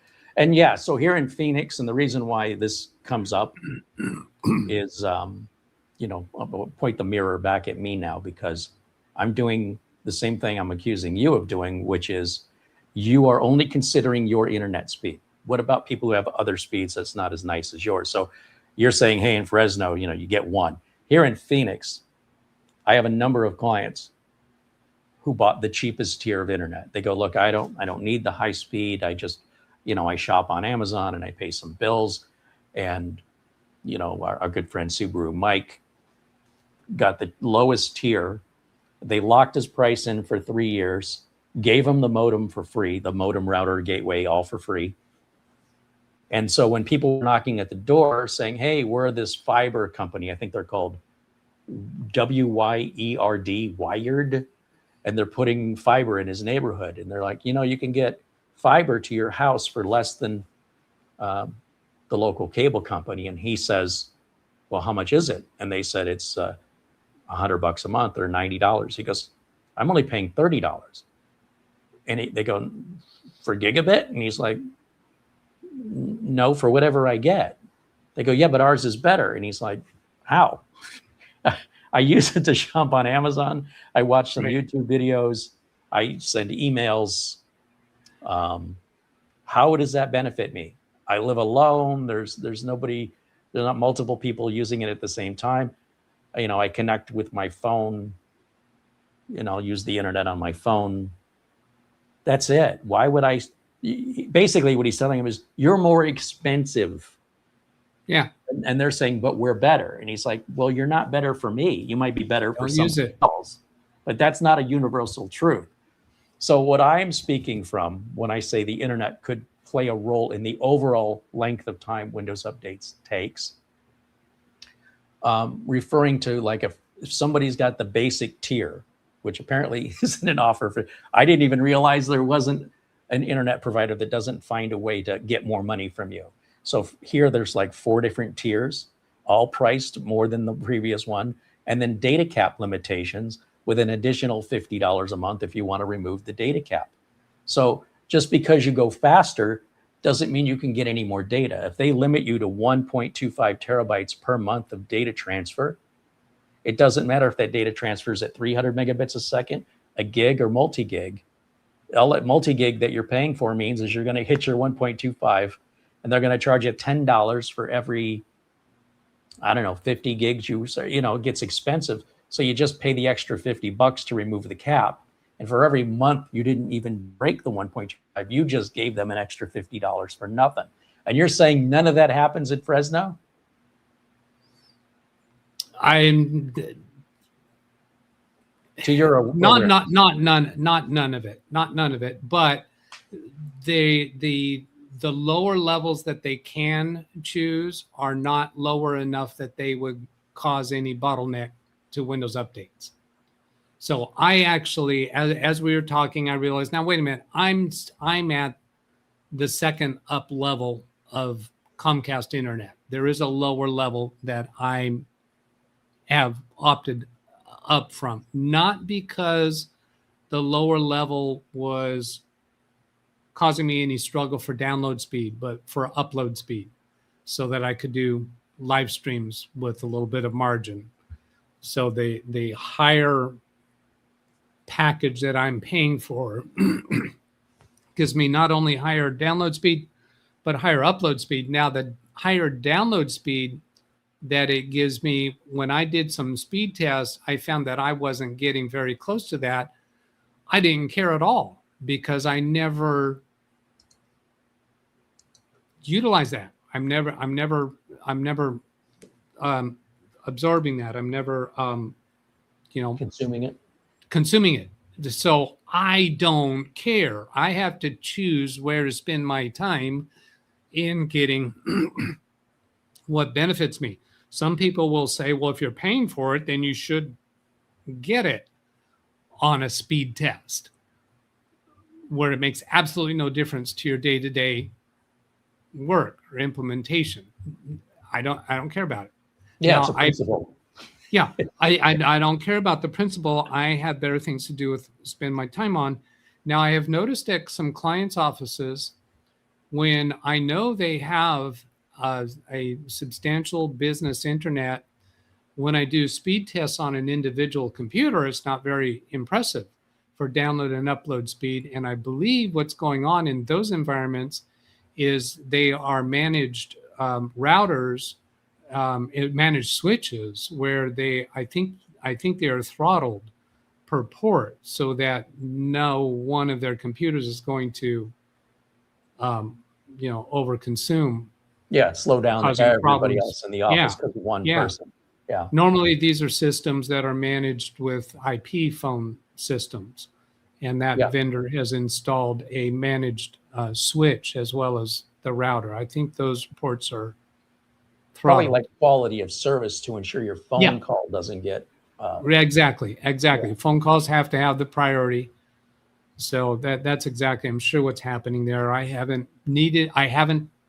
researched that or examined it, again, because it's not causing a workflow performance problem. Yeah, it's not solving anything. It's a speed test. But here's what's interesting to me. Like, we don't script this. We're just talking. And we were just talking about Windows updates and how they can take a long time. And I was going to ask you, hey, you got a fancy computer back there behind you, big beast. Those Windows updates probably take, you must know how long updates take on that, don't you? I don't, because I don't pay attention to it. Typically, when I see that it needs an update, I will click to restart and leave the room. All right. So when you're working with these mini PCs, you're just like watching a pot of water come to boil. Is that the difference? Yeah. Typically they're over here and I'm doing other work and I want to get to the next phase on that computer to do whatever installations I need. That's not the case with Big Beast. I'm not waiting to do the next piece. Could be taking the same amount of time.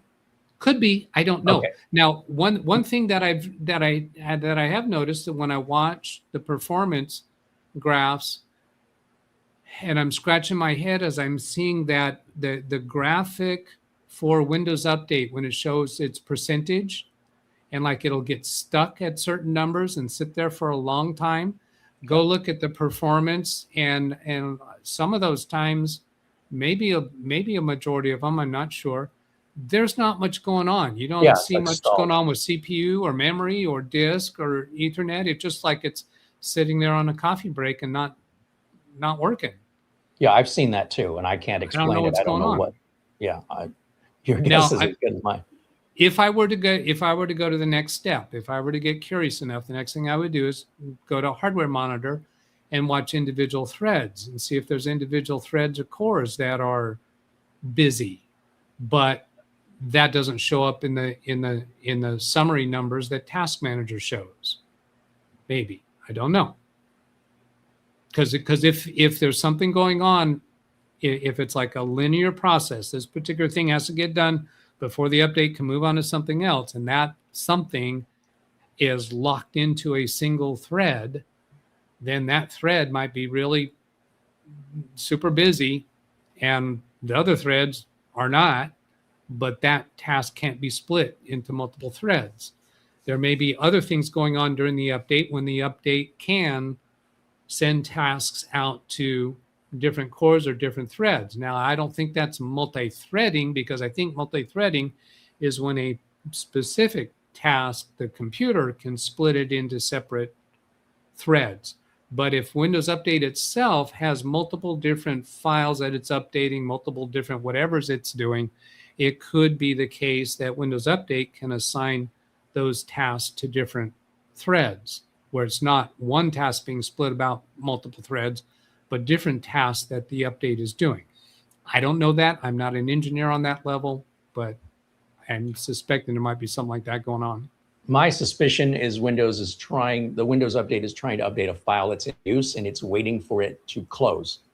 And it's just sitting and waiting and waiting and waiting. And I don't have any evidence of this, but it feels very similar to when an application stalls because a file is in use. And knowing that Windows Update is oftentimes replacing files, I wish there was a better way that they could shut the files down, if this is what's happening, in a more expedient manner, or just to give us some information on the screen of what you're doing, like waiting for. So it's clearly stalled and waiting. We don't know what it's waiting for, because you can pull up exactly what you're saying, the task manager, nothing's happening. In fact, in some cases, I have gotten so impatient, I restart the computer and go back to Windows Update, and then it just goes right in. That's why I suspect it's a locked file that it's just not able to close. But I'm just guessing. And the reason I was talking earlier, before I forget, Windows updates, the latest Windows update, speed test. Are you aware that with the latest Windows update that takes forever to install, they have added a speed test on the network icon in the bottom right of your system tray? If you use your mouse and right click on it and you have the latest Windows update installed, you will now see the option to perform a speed test. Is that just right click on the network icon, or then go into one of the options that shows up there, just on that itself? When you right click, you should see three options: diagnose your network. Oh, I do have it on Baby Beast, not on now Big granted, Beast. all it's doing is opening up a website. It's the dumbest thing ever, but it's just funny. We were talking about network speed and we were talking about Windows Update, and they just released this to everyone Tuesday, the first Tuesday of the month, second Tuesday of the month. So that's there now. Yeah, and this is showing an insanely higher speed than I've ever seen on my internet for both download and upload. Now, it's possible that Comcast has upgraded in my area that I'm not insanely higher. I'm getting download 932 megabits per second and upload 39.46 megabits per second. I have never seen that would be in that range. That would be gigabit down. Yeah, and yeah. 35, that'd be 35 megabits. Sorry, not megabits. 350 up. That sounds right, though. I mean, if you have gigabit service, typically your upload will be about a third of your download. Yeah. Now, see, when I do the speed test that I usually do from Google, I just go to Google and type speed test. I'm getting numbers here that are more what I normally see, of 579 megabits per second down and 37 megabits per second upload. Well, so that's drastically different. Your upload was what, 34? Now it's 37? No, my upload was 39.46. So that still puts you around 400 megabits per second up. So that's a margin of error that I would dismiss. But your download, that's a much more extreme. Yeah, that's pretty extreme difference. Yeah, it's almost 50%. I've always felt leery about different speed tests, and that's why I've stuck with you know what they say, the one that I stick with. If you have one watch on, you know what time it is. But if you look at different clocks, you're not quite sure which one of these is right. Let's see if we have any other questions here in the chat. We've got a few minutes left. If you guys want to. Well, let me just I was jumping around in my seat while you were talking there, and then you said exactly the same thing I was jumping in my seat about. Is that quite a long time ago, I got to the point of watching the Windows updates, and when it gets stuck at one of those numbers, I'll go down to the Windows Start button and choose Power.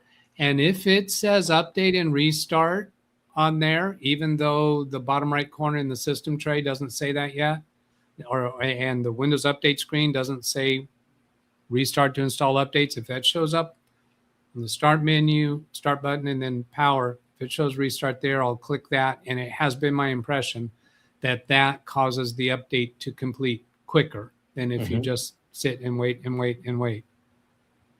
Yep, I've experienced that exact same thing. But also, if you just ignore it, it will eventually complete on its own. Yeah. Now, so maybe it's because it eventually times out and reassigns that to the restart process. I don't know what it's doing, and I wish Microsoft would be more transparent. Well, there was another word, verbose. That's the word I wanted. All right, yeah, sure. Verbose about what's happening. What are we doing? I suppose they don't have to be, but it would be nice. You know, a lot of people are thrown by the percentage meter. You go, oh, well, it's at 72% or whatever. We're almost done. It's not a time meter. You could get from 0 to 72% in 3 minutes, but from 72% to 100% could take a half an hour. Just because it's telling you the progress. Where if I'm shoveling snow and they say, how you doing? I go, I'm 72% done, because all I did was the really light snow on the walkway to the porch. But the last 25% is the driveway, and it's stacked up 2 feet tall. That's going to take me a lot longer to do that last 25%. You can't say, well, you did 3/4 of it in half the amount of time. And people confuse progress with estimated time remaining.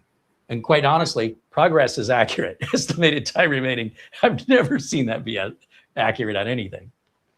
Can I share a screen here? So here's something that I've seen. We got to get to this before it scrolls off. I'm showing them my Ethernet here on Big Beast. So the red, this pink filled in area is my receive. This dashed line is my send. So it's just a curious, I see these curious things happen sometimes. These two mirror each other. When my computer, for some reason, sent a bunch of data at that same time, my receive went way down, and I can't say what we were doing right Well, do your speed test again and watch it. Oh, let's see. Well, that speed test that I ran was on Baby Beast, not Big Beast. Oh. So that shouldn't affect the Ethernet on Big Beast. Yeah, you're right. But if I'll go ahead and run it again on Baby Beast and see if that somehow has a side effect on other computers on my network, because Baby Beast is kind of hogging perhaps my bandwidth. So I just completed the Google speed test, and that's made I don't think any impact. This part on the graph where all of a sudden my numbers went lower, I think that's when I started this screen share. And so that's curious that my upload reduced when I am doing the screen share, except that maybe that doesn't take as much bandwidth as sending my video image. I would think a lot of the compression that's happening against a white screen and a moving graph that's only updating every couple seconds versus a live full color, nearly every pixel is different, would be a bandwidth change for sure. Okay, so I'm going to click stop sharing, and I will verbally report what happens to that graph. Okay.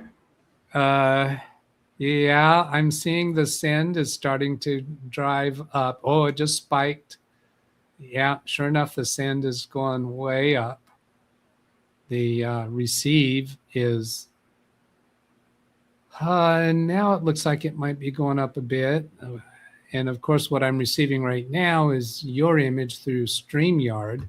I do have both of our YouTube tabs open, but they're not displaying right now. So anyway, I get kind of down these rabbit holes. Are you restreaming this broadcast at the same time on your channel? Well, on my channel, yeah, it's broadcasting on my channel, but StreamYard's doing that. I'm not doing that. You're right. Yeah, that's right. Yeah, so yeah, my computer's not involved in that at all.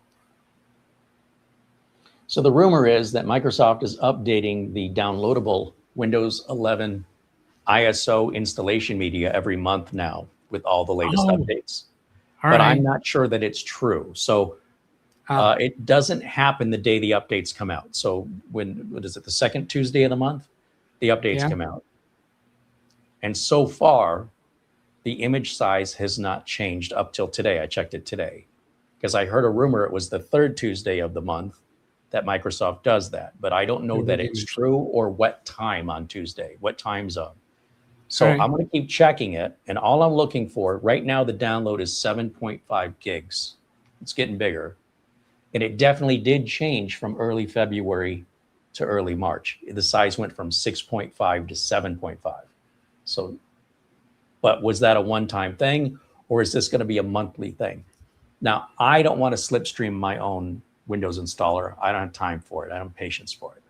But if Microsoft is simply going to say, hey, if you want to come back, whatever the window of time is once a month to get a new ISO and use Rufus and recreate it, I will absolutely do that.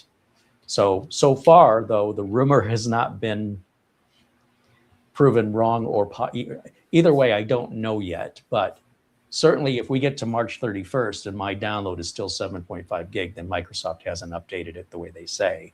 But now that doesn't mean they're not updating it every other month or every 3. See, right now it's opened up a can of worms and I don't know what to believe. So I just try it and see for myself.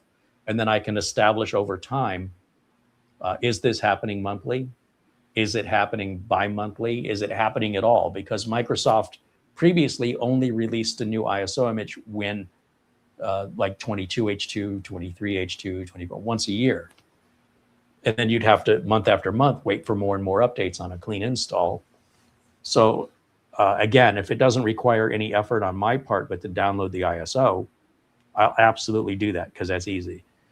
Well, I think what I'll be doing for that is just copying the ISO file to my Ventoy thumb drive, because then I don't have to, Rufus, you're actually making a specific thumb drive for that ISO, but I can just copy that ISO file to this thumb drive. And then when I reboot a computer, it gives me a choice of which ISO that I want to run. I am kind of a newbie with using it, but when I first set that up, I was having trouble getting it to work right. But the last couple times I've used it, it worked right. And I think the key thing was to turn off secure boot.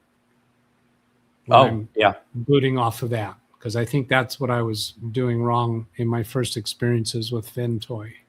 That would make sense. It's just a question of, are you using an old ISO file that requires more Windows updates when you're done? Whether you're doing it with Rufus or you're doing it with Ventoy is kind of irrelevant. The point I was making was, is the ISO being updated more than once a year now? Yeah. And if so, at least for me, that's worth going and grabbing the latest version. But the latest version that I saw where a change was made was the middle of February. So they absolutely have updated it since 25H2. There's no doubt. Okay. But was that just like a one-off, or is it updated monthly? And just because it's updated monthly doesn't mean you have to grab it every month. It means I have to grab it every month.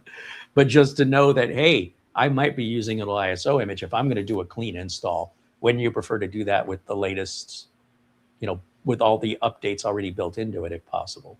Yeah, but that would not be my use case scenario, because I rarely install Windows from a flash drive. When I'm waiting for these long updates, it's not because I installed Windows with an obsolete flash drive, it's because the computer came purchased with a version that of Windows that needed some updates. So what I would be using, oh, that just crashed my earlier statement. What I would be using it for is that I want to run the setup.exe from the flash drive, and I'm not going to be able to do that with Ventoy. I would have I think I could mount the ISO. You just double click on the ISO, it mounts it. That happens automatically. Yeah, that's right. So I could do that. So I don't have to actually spend the time to burn a flash drive. I could just have the ISO on the flash drive and then open the ISO and run the setup.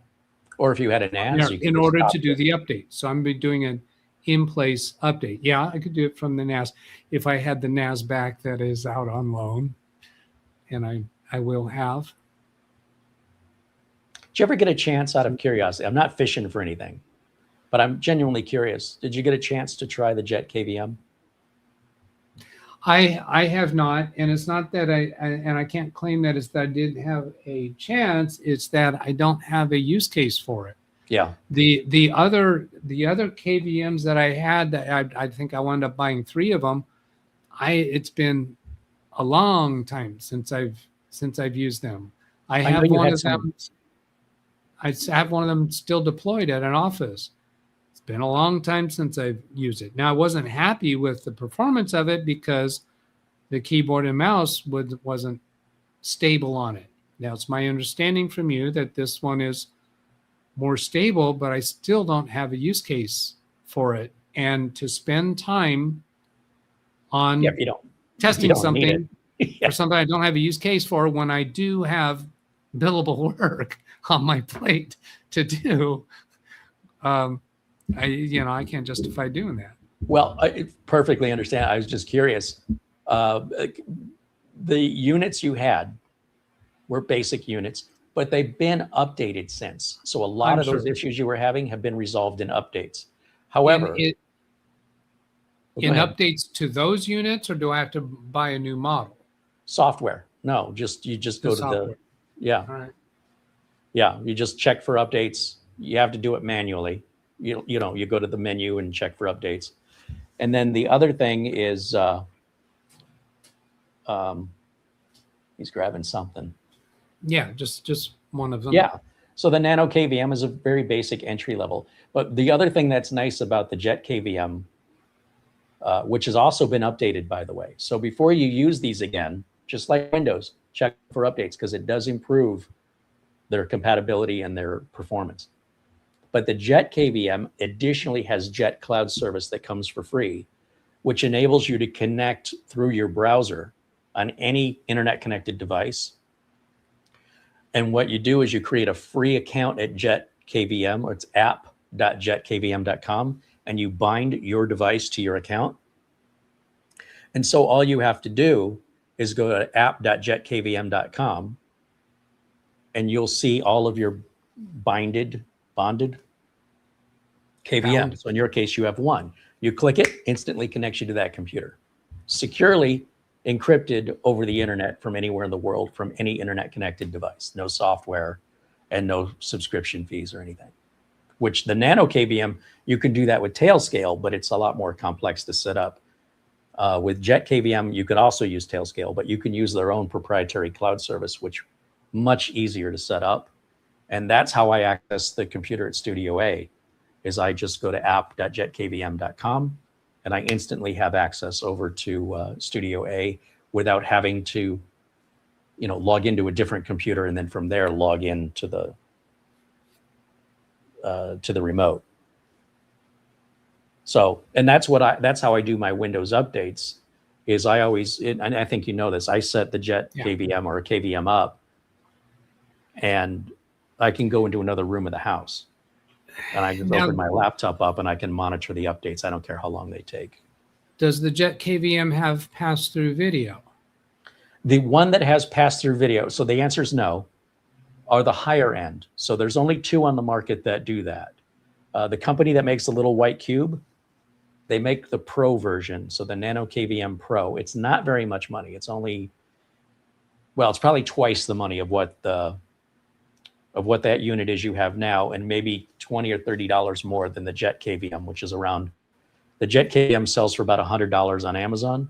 The Nano KVM Pro is around $130, and it's Wi-Fi capable, so you don't have to run a separate Ethernet cable. It has 4K video pass-through, and it does run quite warm, but that's normal. It's very responsive, and it's got 2 different operating systems on it. It's got both the one you're used to and the traditional Pi KVM, so you can dual boot it to which one you prefer. It's pretty cool. Yeah. And then their competition, the only other one that has a video pass-through would be Comet, and that's like $180. It's more of a closed-in system, and Comet, like Jet KVM, have their own cloud service. So setting it up for remote access instead of the Tailscale, which isn't complicated, but I mean, their process and their cloud is easier. That does come included, but it's a good $50 more. But Comet Pro and Nano KVM Pro are the only 2 on the market that support video pass-through at this time. Okay. I'm going to have to make my excuses. I've got to get my car into the shop. But it's been very enjoyable. Thank you. Agreed. It's been great having you back on. Like I say, I just took a little break from doing the interviews, and I'm glad you were available. Thank you for joining me in this last minute notice. And certainly, absolutely a pleasure having you here, as always. And we'll look forward to your live broadcast over at Live Windows Training with Doug Betts, live every Saturday. You start at what, 11 a.m.? Yes, 11 a.m. Pacific time. 11 a.m. So if you guys want to see more of Doug, and he interacts just like this with his audience, always looking to grow our communities with like-minded individuals and bring along your tech support questions and your shared experiences and be part of our communities. I think if you enjoy my videos, you'll enjoy Doug's, and maybe even enjoy his more. You're not allowed to. All right. And I want to slip in a thank you to Mara for the thumbnail. She provided that to me so I can get that on my side as well. She's the one that works on this channel. She does all the work in the background. She's the Wizard of Oz back there. Little tiny person behind a curtain controlling everything you see in here. So yeah, she does our thumbnails, our video descriptions. She helps set up product reviews and things of that nature. And let me tell you, having that burden removed from me has been wonderful. Yeah. And she likes it. So that's even better. Thank you to everybody joining us today. Thank you for your contributions from, of course, Rick Lakes and I'm leaving somebody out, and I hate when I do that. Raj had renewed his membership as well. NY Renal MD also super chat today. So thank you guys again, and of course thanks again to Doug Betts. That's going to wrap it up for us for today. We'll look forward to seeing you all again very, very soon. Links for Doug's channel also in the video notes. Until next time, bye for now.